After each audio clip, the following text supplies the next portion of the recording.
Semoga Allah selalu membimbingmu dan biarlah angin menuntun langkahmu.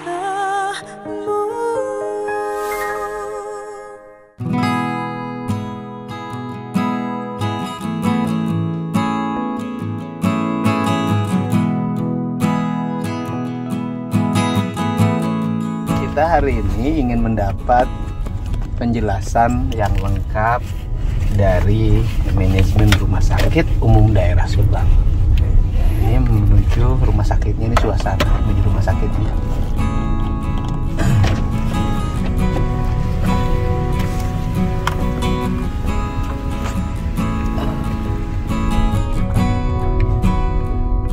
Ruang connect yang dimaksud ruang connect itu. Pelayanan obstetrik neonatal emergency komprehensif. Bahasa Inggris atau bangaun hese urang Tanjung Siang mah hafalkeun lagi. Oh ya, memang kita termasuk gawat darurat ini. Haji Mumu memang sudah termasuk gawat darurat, ya harus segera dibawa di ronsen, kemudian di CT scan kepalanya, karena sekarang tuh Haji Mumu itu kalau sudah lihat orang cantik langsung bereaksi. Nah, Om kira-kira ada apa tuh Pak di otaknya Om? Wah, dia lagi ini puber ketiga nih Pak. Ketiga. Mumpung lagi tenar katanya Pak. Oh iya. Kalau lamun aya tulisan open langsung cekil mah teh aya tempat perhatian kue di dieu. Panasnya ya. Waduh, aya open cenah nyen kue teh di dieu cenah.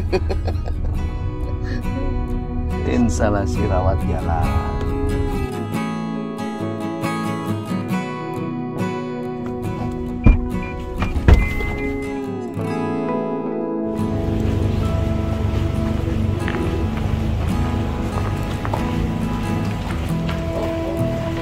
Oh, sama Pak Dirta ya. Ayang Halo pagi, tadi duduknya ada. Pak, boleh minta foto Boleh. nggak? Aku ngefans loh di ini. Mangga. Oke, siap. Makasih. Direktur Dr. Haji Ahmad Nasuki. Ada komite medik, komite perawatan. Bapak, silakan masuk aja. Ah iya. Assalamualaikum. Sama.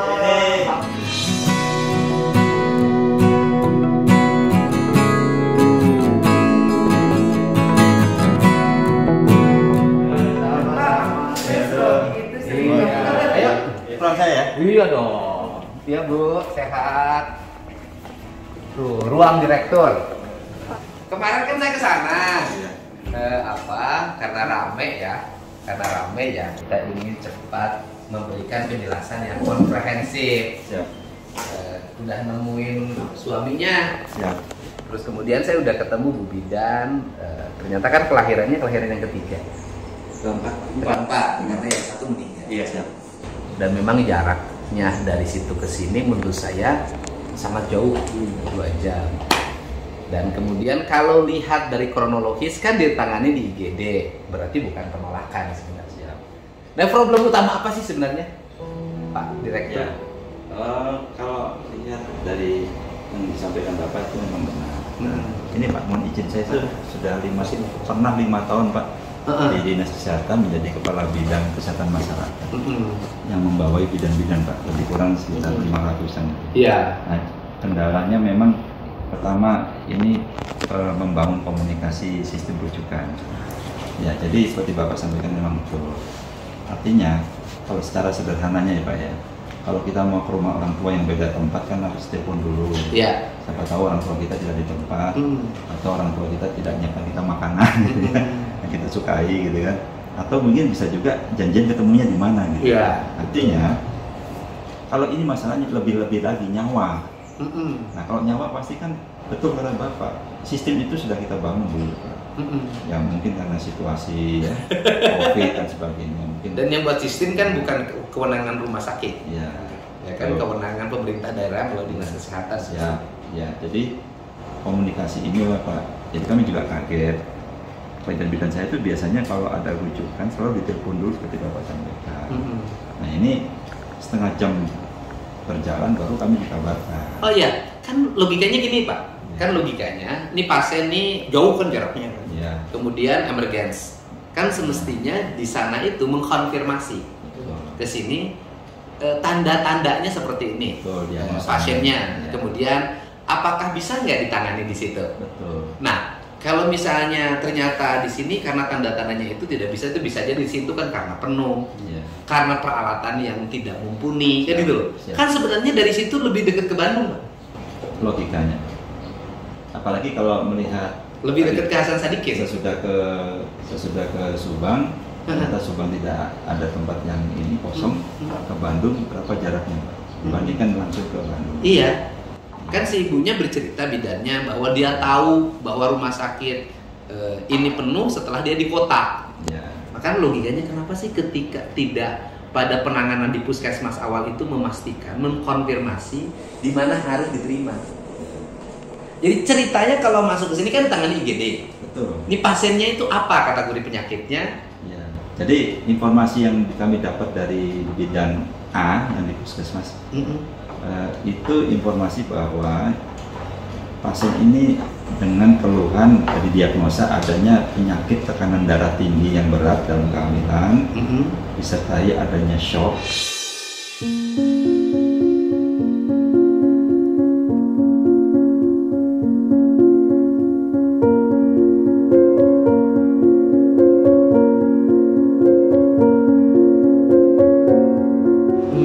Dicurigai ada perdarahan di dalam rongga perut. Kemungkinan diakibatkan lepasnya ari-ari sebelum waktunya yang sifatnya parsial atau sebagian, dan dicurigai itu karena adanya urutan atau pijatan Disangsurkan. Iya. Katanya sebelumnya disangsurkan. Itu diagnosa itu dari puskesmas, Pak, Oh. bukan dari kami. Gitu. Oh, itu diagnosa puskesmas. Oh. Artinya di puskesmas sudah didiagnosa. Iya. Nah, kemudian ke sini kan sudah melewati IGD.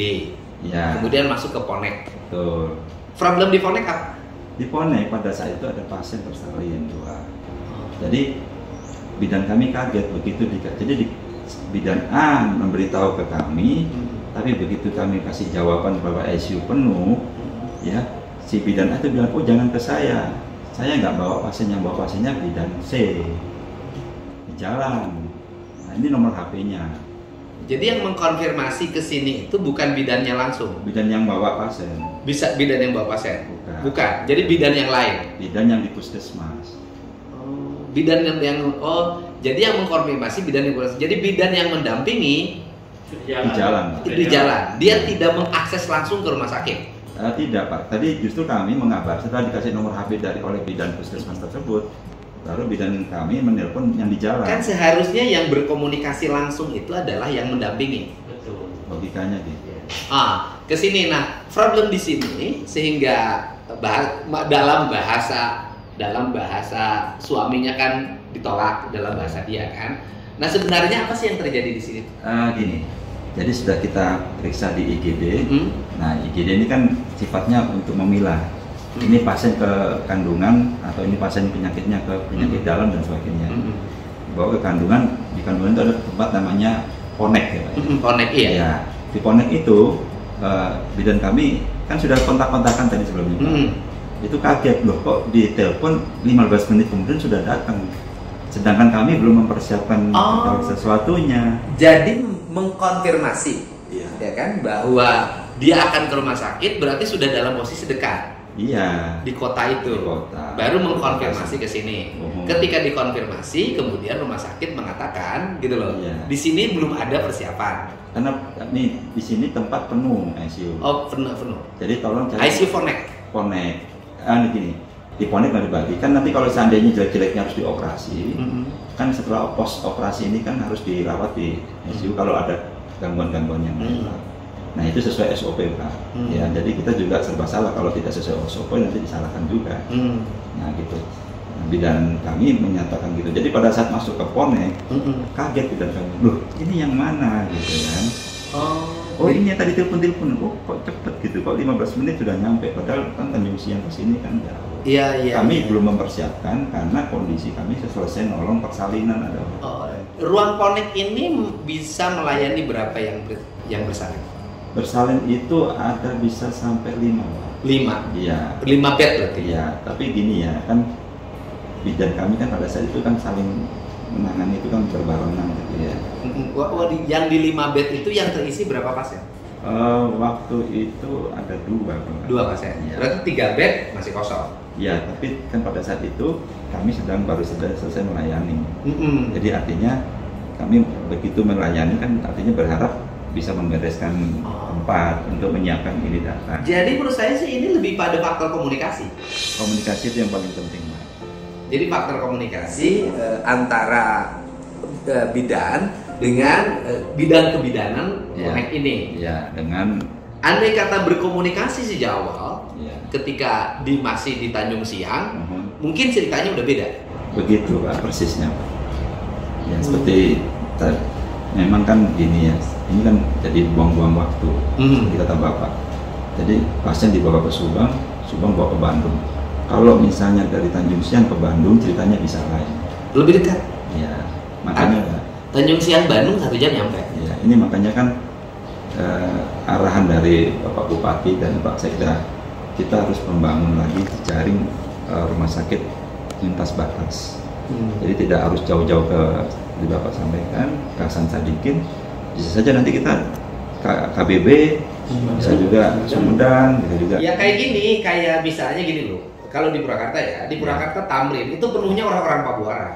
Oh, gitu loh. Kan kayak tapi swasta ya. Itu kayak rumah sakit Tamrin, Etaham, itu kan penuhnya di Pabuaran. Dan saya sendiri sering nanganin karena kan yang di sini suka dilempar ke Etaham. Evarina Etaham ya. Itu saya sering menangani itu karena di sananya penuh gitu kan, waktu kemarin tuh penuh rumah sakit kan. Nah, yang dari sini tuh datang ke saya ngasih WA ke saya. Nah, saya kan betul sama direktur itu dekat. Nah, disitulah saya ngasih tahu ke direkturnya, ini ada teman saya dirawat di Subang, tapi mau ngambil umum, nggak apa-apa. Saya bilang kan, ICU-nya penuh Pak, tolong ya ada ini. Nah itu bisa, ini tidak dilakukan yang seperti itu. Gitu. Jadi artinya ya itu Pak, komunikasi rujukannya ini. Rujukan, mungkin nggak terjadi ego-egoan. Oh kalau itu saya rasa tidak ya Pak. Nah. Artinya kan kalau kita bicara nyawa ini kan lebih berharga ini. Ego-egoan kayak, oh kamu mana mah gancang-gancang ting kadir karek 15 menit karek datang ngus lah, kau yang mau dilayanan mungkin kayak. Oh tidak. Oh itu justru enggak. Pada saat kita ini pas kaget itu, nah ini kan maksud kami itu mau menjelaskan gitu. Kondisi apa? Pelayanan. Kan kalau bed kosong. Ya kan, masih ada di ininya Pak ya, di koneknya ya. Ya kalau bednya kan masih kosong, ada 3 lagi kan, dan 5 itu cuma 2 kan. Terus kemudian nah sekarang ICU connect itu ada 1. Ada 1. Isi 8 pada saat itu isi penuh. Gitu Pak. Ya di ICU itu ada berapa orang? ICU itu rata-rata 1 kali shift ya Pak ya. Itu 6 sampai 7 ya. 6 sampai 7. Waktu itu di ICU berapa orang? Penuh Pak. Oh penuh, full. Nah, kan yang kan dia sudah masuk ke Connect. Nah, waktu itu ketika masuk ke Connect, ini kan dianggap terlalu mendadak. Karena memberitahukan 15 menit. Nah, yang memberitahukan 15 menit itu adalah perawat yang ada di bidan yang ada di puskesmas. Di Connect. Ya. Gini. Bidan puskesmas itu mengabari kami setengah jam sesudah pasien berangkat. Setengah jam pasien berangkat. Ya, terus kalau 15 menit itu setelah ditelepon oleh bidan kami, bidan yang membawa pasien itu, ternyata setelah ditelepon 15 menit kemudian sudah sampai. Ya, setengah jam itu baru mengabari. Setelah berangkat setengah jam baru mengabari. Harusnya kan ketika ada di situ sudah ngabarin standarisasinya. Setengah jam sudah mengabari, kemudian setelah itu dia memberitahukan nomor handphone. Si bidan yang di puskesmas. Di puskesmas itu berikan nomor handphone bidan pendamping yang mengantar. Ya, bidan yang mengantar itu dihubungi oleh pihak rumah sakit. Kamu posisi di mana? Dijelaskan ya Pak. Dijelaskan. Jadi posisi di mana? Kemudian udah 15 menit. Nah, waktu menjelaskan kepada bidan pendamping itu menjelaskan tentang kondisi rumah sakit yang tidak bisa menampung. sudah dijelaskan. Sudah jelaskan. Kondisi rumah sakit yang tidak bisa ICU-nya penuh. ICU-nya penuh. Itu atas instruksi dokter spesialis kandungan. Oh. Jadi ditelepon kan, oh ini ada rujukan dokter spesialis ditelepon. Oh ya silakan cek dulu, ada nggak ICU kita yang kosong. Atau dikasih tahu, dok full bed, tempat penuh dok. Oh kalau gitu instruksikan ke bidan yang yang mendampingi bahwa kondisi ruangan ICU kita penuh. Nah gitu. Dikasih tahu Pak yang di jalan, dipikirnya mungkin masih jauh, nggak taunya 15 menit sudah nyampe. Jadi diberitahukan bahwa kondisi ICU penuh itu setelah 15 menit menjelang datang. Iya. Tetapi tetap datang. Tetap datang. Tidak Karena, balik lagi. Ya gini, kami juga bisa memahami ya Pak. Ini kan sudah terlanjur ada di kota. Jadi mungkin sudah pilihan apapun nggak akan ini. Ya artinya ya sudahlah gitu kan. Saya juga bisa memahami mungkin Pak pola pikir bidannya. Ya, akhirnya dimasukin ke sini. Di sini tetap ditangani di IGD. IGD tangani. Nah, cuman tidak bisa dilakukan tindakan. Karena ICU-nya penuh. Jadi tidak dilakukan tindakan itu karena problem ICU. Iya. ICU tidak bisa lebih dari 6, dari 8. Nggak bisa Pak. Harus segitu standarisasinya. Enggak. Justru standarisasinya 10% dari jumlah bed Pak. Jadi kalau setelah kita hitung, kita butuhnya lagi 24. Jadi kalau 24 itu setelah dikurangi 8 dan sebagainya. Jadi harusnya 34 ya. 36 Pak. Nah, tapi dikurangi. Ya. Langkah-langkah kami ke depan, kebetulan kan ini ada ICU COVID ya Pak ya. Ini kan pasien sudah jarang. Nah ini rencananya akan kita rehab menjadi ICU umum. Karena beda dengan ICU COVID, karena kalau ICU umum itu semuanya terbuka Pak. Nggak boleh ada penghalang. Tapi kalau ICU COVID kan tertutup. Nah itu kita mau bongkar. Dan lumayan tuh, harusnya dari kemarin ya. Ya artinya itu sudah direncanakan waktu anggarannya belum teranggarkan. Ya artinya kan Bapak bisa paham, kita ini kan BLUD ya Pak. Ya paham. Nah nyari uang dulu baru kita bisa ini. Tapi itu sudah bagian dari program kami Pak. Iya, karena gini, ini juga pelajaran penting ya bagi warga di seluruh Indonesia. Pertama, kita ini kadang tidak menghargai rumah sakit pemerintah. Kadang kemudian, tetapi kalau dalam keadaan darurat, di otaknya itu rumah sakit pemerintah. Gitu loh. Jadi keadaan darurat udah kalau ke sini harus DP dulu, harus ini. Nah biasanya itu di otak manusia, di otaknya udah rumah sakit pemerintah. Jadi kadang-kadang rumah sakit pemerintah itu nanganin yang benar-benar susah. Dan nggak ada duitnya Pak. Iya, udah kalimatnya susah Pak. Dari sisi ekonomi di kalimat yang benar-benar susah. Nah yang senang-senangnya udah pilih tuh rumah sakit yang VIP tuh. Nah itu bedanya. Nah itu kalau rumah sakit pemerintah itu ya kayak memperlakukan orang ke istri tua. Ya kan? Gitu loh. Pas punya duit, istri muda terus. Nah, giliran nggak punya duit, giliran berhenti kerja, giliran tua, udah stroke, nah itu balik ke istri tua. Itulah rumah sakit pemerintah. Bisa. Nah, yang kedua, pada pengelolaan kegiatan kan rumah sakit pemerintah yang jarangnya banyak. Kalau ada proyek di rumah sakit pemerintah, seluruh mata ke situ. Kelompok ini mata ke situ. Di rumah sakit swasta kagak ada yang nanya-nanya. Gitu, itu bedanya.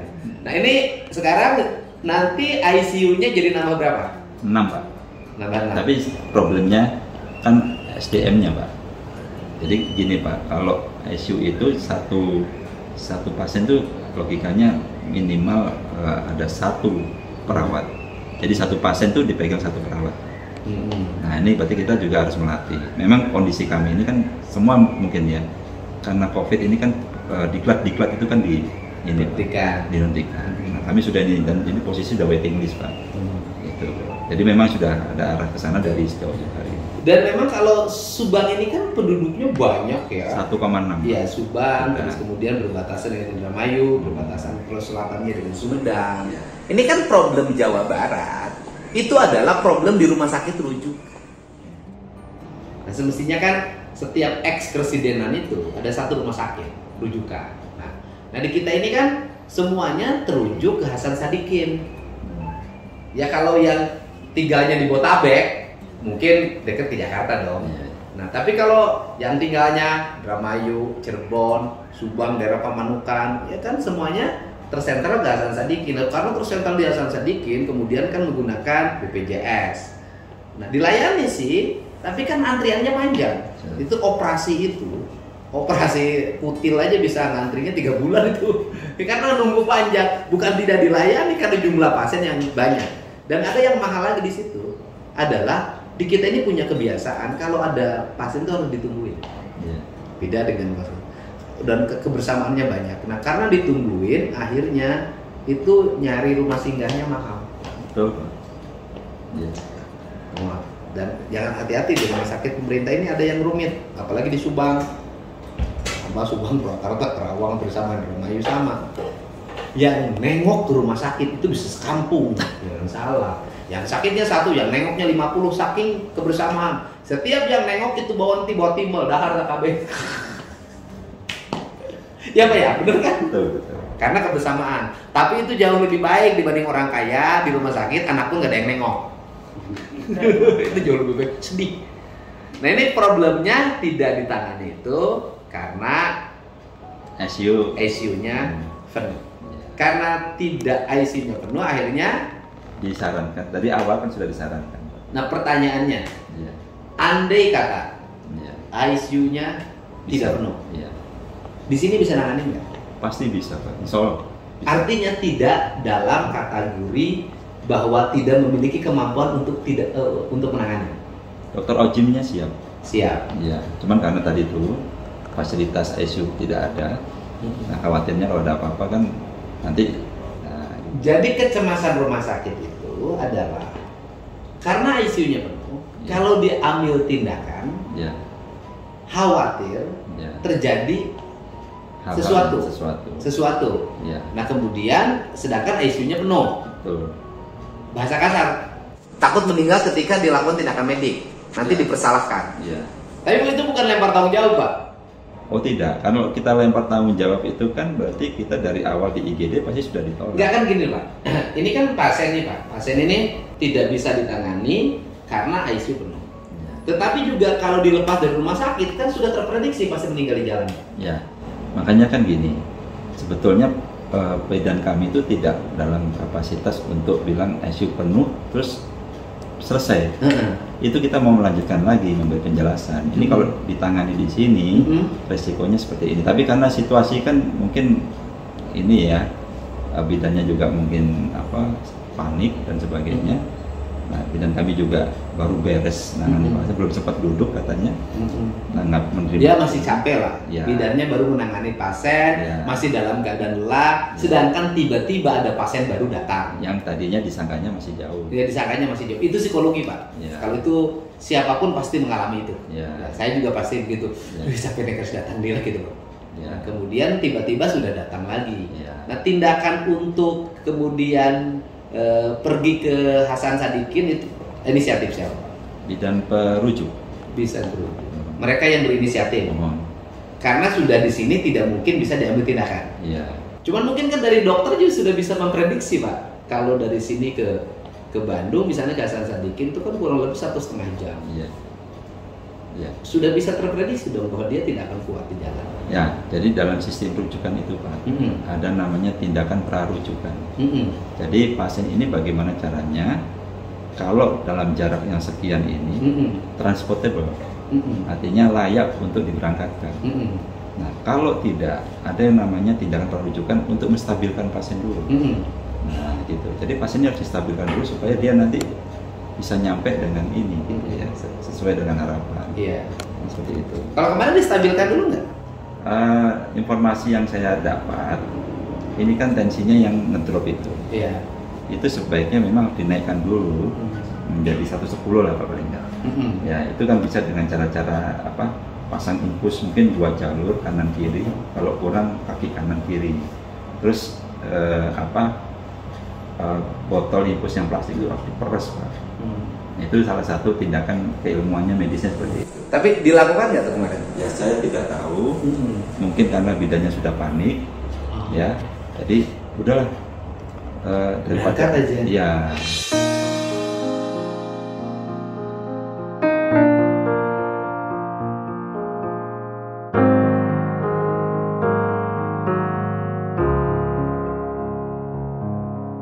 Dan ini juga Pak kan ada problem ya di kita ini. Di kita ini kan hari ini sudah ada tren itu kan ambulan tuh wow, dan setiap orang bikin ambulan Pak. Nah coba lihat di dalam ambulan itu nggak ada apa-apa. Ya. Kita ini kan setiap hari tuh ada ambulan, ambulan. Dan setiap orang kan ormas bikin ambulan, partai bikin ambulan, gitu kan tiap desa ada ambulan. Itu rata-rata di dalamnya itu tidak punya apa-apa Pak, cuma ada mobil. Jadi ambulan yang biasa itu namanya ambulan transportasi, bukan ambulan emergency. Kalau ambulan emergency itu memang mahal Pak. Fasilitas di dalamnya itu alat-alat emergency semua. Dan saya rasa tidak semua daerah bisa. Saya punya Pak waktu dapat dari COVID itu harganya kalau lengkap itu 1,6 Pak. 1,6. Kalau itu mobilnya bentuknya. Tapi minimal ambulan transportasi dilengkapi oleh tabung gas, Oksigen ada. Oksigen. Ya. Nah rata-rata nggak ada itu Pak. Ya itulah Pak problem. Pokoknya ambulan itu. Dan kemudian tidak ada juga tenaga pendampingnya. Ketika di jalan pasien itu mengalami apa, itu kadang-kadang tidak ada perawat pendamping. Tapi kalau ini kebetulan ada. Itu SOP-nya Pak. SOP-nya, Iya. bidannya, sehingga inisiatif untuk mengambil langkah pergi ke rumah sakit Bandung itu ke Hasan Sadikin, inisiatif dari bidan disebabkan karena di sini tidak punya kemampuan lagi untuk menampung pasien karena ICU-nya. Iya, betul Pak.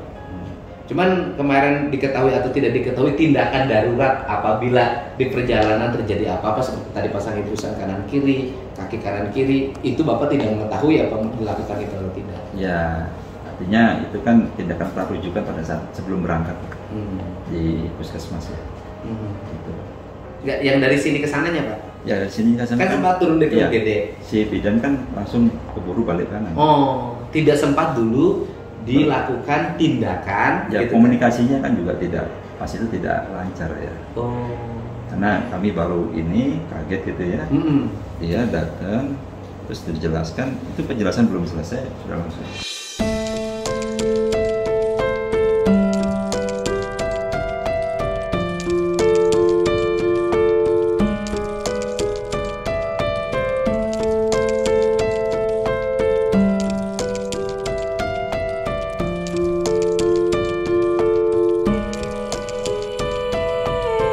Ya karena dijelaskan ICU perlu segala macam, nggak tahu mangkat tiba lah. Ya gitu. Seperti itu kira-kira ya situasinya ya. Situasinya seperti itu. Serba panik lah. Semuanya panik. Aspek komunikasi itu penting. Ya. Jadi ini yang penting ya. Jadi saya selalu negur staff. Kalau saya telepon itu lebih 3 tut nggak diangkat. Itu pasti saya tegur keras. Karena apa? Karena yang seperti itu penting. Karena itu penting. Kenapa penting? Karena emergensi itu bisa terjadi. Gitu.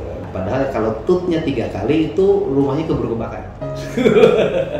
Yang penting kita sudah ketemu sama Pak Dokter ya, Pak Direktur untuk memberikan penjelasan dengan harapan ke depan negara itu kan ada pemerintah pusat lewat APBN, ada pemerintah provinsi Jawa Barat lewat APBD, ada pemerintah kabupaten ada dengan APBD. Semestinya itu mulai memikirkan, mengintegrasikan pelayanan kesehatan. Itu penting. Pelayanan kesehatan itu dari mulai desa sampai puskesmas, rumah sakit tingkat pertama sampai rumah sakit rujukan. Dan kita berharap juga rumah sakit rujukan ada di setiap ekskresidenan dibanding anggaran daerah ya di provinsi lebih banyak digunakan untuk bikin anggaran yang tidak penting menurut saya, yang banyak tuh ke sekolah-sekolah anggaran apalah istilahnya, nggak usah sebutin nanti pada malu, dan itu jumlahnya itu ratusan miliar gitu loh. Nah difokuskan, ini nyawa masyarakat harus tertolong ke depan. Karena apa? Ketika terjadi seperti ini, maka orang yang punya kewenangan semestinya bisa menyelesaikan problemnya berdosa. Itu pandangan saya. Nah, ini penting, mudah-mudahan ini pelajaran penting bagi kita semua, para bidan, rumah sakit, kemudian puskesmas terintegrasi dalam sistem layanan yang memadai. Nah saya dulu tuh Pak pernah pengalaman yang seperti ini. Karena punya pengalaman seperti ini, waktu itu teknologi informasi belum sebaik sekarang. Karena saya dulu itu punya kerjasama di sebuah rumah sakit, sehingga saya membuat sistem. Jadi nanti di dinas kesehatan itu ada operator yang memandu jalannya ambulan yang dari desa. Jadi ketika ambulan dari desa, maka dia lapor ke operator, kemudian si operator ini nanti menyampaikan, Anda ini harus pergi ke rumah sakit ini yang kosong. Anda harus pergi ke rumah sakit ini kosong. Dialah nanti yang mengkomunikasikan dengan pimpinan manajemen rumah sakit. Jadi persis kayak pesanan taksi. Dulu saya pernah melakukan itu. Tapi kalau menurut saya sekarang itu lebih mudah ya, karena WA segala macam. Mudah-mudahan rumah sakit ini terus berkembang, Amin. tetapi pasiennya terus berkurang.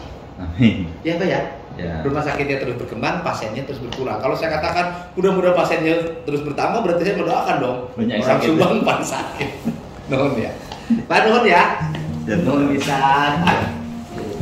terima kasih sudah hadir. Iya, mudah-mudahan. Penting kan mengklarifikasi dan membuat orang harus bertanggung jawab semuanya. Ya. Nuhun bisa. Sukses. Ya, terima kasih. Ya nuhun. Kaget ya. Kasetnya berapa sehari? So, ini penting. Rata-rata yang total ya? Jalan 400 rawat poli. Poli. Enggak, yang ini yang rawat inapnya Rawat inap itu 50% sekarang bornya, itu berarti Penuh. 361 setiap hari. ya. Kebanyakan penggunaan BPJS Mandiri, Ya, BPJS mana? BPJS. BPJS saja. BPJS. Kan ada Mandiri, ada yang subsidi. Ada dua-duanya. Dua-duanya ada. 80% Dan yang paling penting itu karena saya tiap hari yang menanganin. BPJS Mandiri itu sibuk, itu ketika masuk rumah sakit. Pak, aduh punten tetiasa pun tos 3 tahun tadi bayar. enggak, enggak nih. Iya. Pak, nuhun ya. Terima kasih. Nuhun, Ibu, nuhun ya. Ini tahun kemarin itu Pak. Dari 1292 persalinan patologi, semuanya patologi. Patologi. Dari yang ringan sampai yang berat. Yang tidak terselamatkan itu ada 6. Dari 1.200 200 berarti hanya 0,0 persen. Ya. Yang 6 itu problemnya apa? karena sudah berat Pak, sampai ke sini. Dan memang kita tidak boleh bilang hanya atau cuma ya. Ini kan nyawa ya. Ini nyawa. Iya. Karena sudah berat. Rata-rata salah penanganan ketika awal. Pertama mungkin karena ini yang jadi masalah itu kadang si pasien tidak tahu. Nah, contohnya kemarin ini kan kasus ini kan diurut dulu hampar aja. Iya, diurut pisang surga. Jadi salah satunya begitu datang sudah kondisinya berat. Dan tadi itu Pak jarak waktu ya. Makanya komunikasi rujukan itu penting. Jarak waktu jalannya goreng. Macet Pak. Paling sekarang Subang kan macet Pak. Iya, iya macet Pak. Tapi kalau ngomong goreng Pak. jeruk, ayo beton deh, dari langit deh. Itu lama. Jadi penting membangun infrastruktur jalan itu sebenarnya kita sama dengan menyelamatkan nyawa manusia. Tapi kalau jalan jelek itu bisa jadi Pak, ketika orang hamil Pak dibawa ke rumah sakit, jalan jelek ngajuru di jalan Pak. Jadi nggak jadi ke rumah sakit ya. Iya Pak. Siap. Nuhun ya. Terima kasih, Nuhun, Pak. sukses semuanya. Ya, terima kasih. Mudah-mudahan pada sehat. Amin, amin Bapak sehat ya. Ya nuhun, maka nuhun. Ya. Sakit. Nah, kalau saya Pak dokter itu merugikan dunia kesehatan, dunia kimia. Karena saya Herbal. 20 tahun nggak minum obat. Herbal aja. Nggak juga. Oh ya, sehat terus ya. Alhamdulillah. Hanya pola hidup saya yang dirubah. Itu karena nggak punya duit untuk bayar rumah sakit. Maka nuhun ya.